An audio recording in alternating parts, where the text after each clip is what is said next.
Selamat datang teman-teman, kita membahas tentang apa itu jaringan komputer.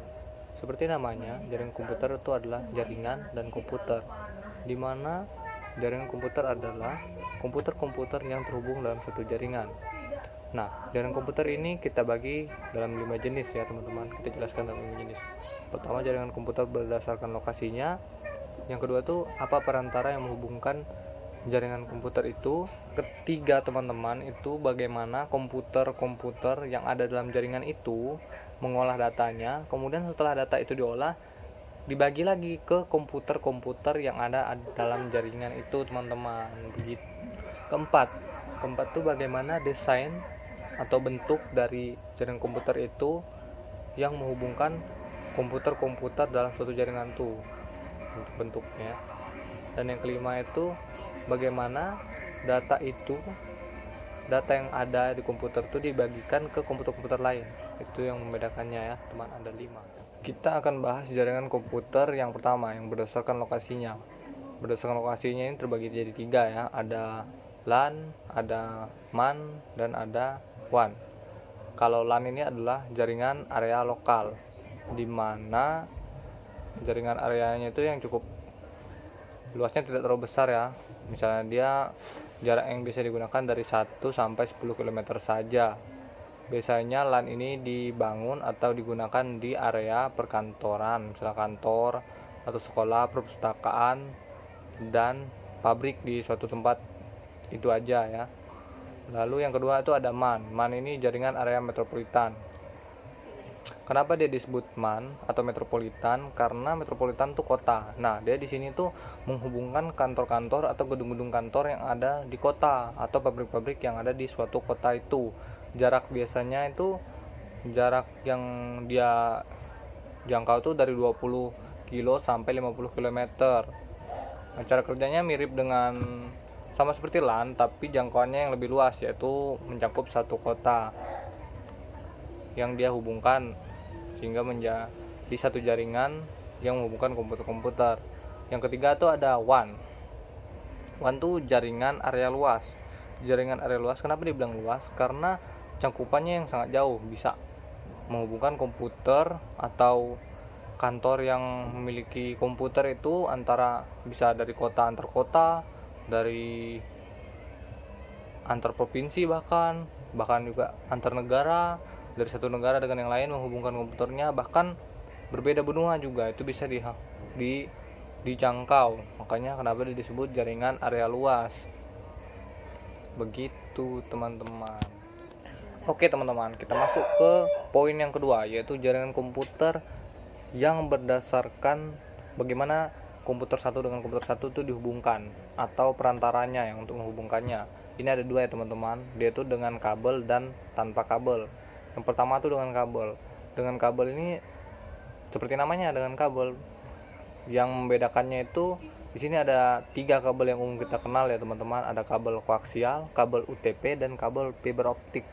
Yang membedakan ketiga tuh biasanya antara jarak sih. Terus kalau koaksial ini karena teknologinya yang sudah tidak terlalu bagus dan sudah jadul, jadi sekarang jarang digunakan. Sedangkan UTP ini sampai sekarang sering digunakan karena dia pertama murah, pemasangannya juga tidak terlalu sulit begitu teman-teman. Dan yang ketiga tuh kabel fiber optik. Fiber optik ini dia keunggulannya itu jarak yang dijangkau jauh, terus perawatannya juga lebih mudah karena dia kabel yang digunakan itu adalah serat-serat kaca gitu, serat-serat fiber gitu. Jadi dia mengirimkan sinyal melalui cahaya dan lebih cepat dan lebih efisien. Dan kabel fiber optik ini juga perawatannya mudah gitu, tidak berkarat ya karena dia serat-serat fiber gitu teman-teman. Terus yang satunya tuh lagi yang perantaranya, yaitu tidak menggunakan kabel. Tanpa menggunakan kabel di sini biasanya itu perantaranya itu adalah gelombang elektromagnetik. Dari mana gelombang elektromagnetik itu? Biasanya itu dipancarkan oleh transistor. Transistor itu alat untuk memancarkan gelombang elektromagnetik yang biasa dipasang di menara transistor teman-teman, menara transistor. Jadi yang orang-orang kenal sekarang tuh itu menara transistor, sedangkan transistor tuh yang dipasang di menaranya itu untuk menghubungkan komputer-komputer dalam bertukar data. Oke, kita masuk ke poin yang ketiga. Poin ketiga nih, jaringan komputer berdasarkan fungsinya. Fungsinya itu ada dua, ada fungsi client server dan peer to peer. Kita akan jelaskan yang pertama, yaitu client server. Client server ini adalah di mana satu komputer server melayani beberapa komputer kliennya yang sudah terhubung dalam satu jaringan, di mana satu komputer server ini mengolah data lalu membagikan datanya kepada komputer-komputer lain, atau komputer-komputer klien itu dapat mengakses data ke komputer server itu, teman-teman. Lalu yang kedua tuh ada peer to peer. Peer to peer ini di mana komputer saling terhubung satu sama lain, atau beberapa komputer yang saling terhubung secara langsung, sehingga mereka dapat saling bertukar data satu dengan yang lainnya dalam satu jaringan komputer tersebut.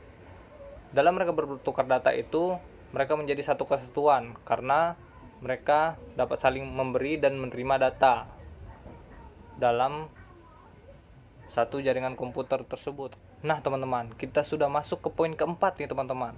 Poin keempat ini menjelaskan tentang desain jaringan atau topologi jaringan itu, teman-teman. Topologi jaringan yang pertama kita mau jelaskan ini adalah topologi jaringan ring. Topologi jaringan ring ini seperti namanya ring, yaitu berbentuk cincin. Dalam dia membentuk cincin itu, dia menghubungkan komputer dengan komputer yang lainnya membentuk cincin. Jaringan komputernya itu cincin. Mereka saling terhubung untuk bertukar data ataupun membagi data. Lalu desain jaringan yang kedua tuh ada topologi bus. Topologi bus itu di mana komputernya itu terhubung oleh desain jaringan tuh yang bentuknya lurus, lalu dia pisah-pisah lagi, ada simpangan-simpangannya yang menuju ke komputer-komputer dalam membagi datanya atau bertukar data. Yang ketiga tuh ada desain jaringan berbentuk star. Biasanya desain jaringan ini digunakan untuk sistem server terpusat, di mana satu komputer sebagai pusatnya, kemudian komputer lain ini bisa mengakses atau mengambil data dari komputer server ini yang terpusat ini. Itu dia ada 3 jenis desain jaringan komputer. Oke, teman-teman, kita sudah masuk ke poin yang kelima dan yang terakhir, teman-teman. Ini adalah bagaimana jaringan komputer itu, bagaimana datanya itu dibagi ke komputer-komputer. Di sini ada 2 pembagian datanya itu ya, teman-teman. Ada secara terpusat dan ada secara distribusi. Yang pertama secara terpusat. Secara terpusat ini itu digunakan adalah satu komputer server untuk mengolah datanya, kemudian membaginya ke klien-klien server, ke komputer-komputer lain yang terhubung dalam satu jaringan itu. Makanya dia disebut terpusat karena mereka hanya mengakses dari satu saja komputer. Sedangkan yang menggunakan pembagian jaringannya dengan distribusi, yang kedua itu distribusi, di mana data itu terdapat pada beberapa komputer. Misalnya ada 5 komputer yang sebagai pusat datanya, dan itu bisa diakses oleh komputer lain, dan 5 komputer ini bisa saling mengakses data. Makanya dia disebut jaringan data distribusi, teman-teman. Oke, teman-teman, itu penjelasan mengenai tentang jaringan komputer beserta beberapa penjelasan di dalamnya. Terima kasih sudah menonton dan sampai jumpa di lain video. Terima kasih.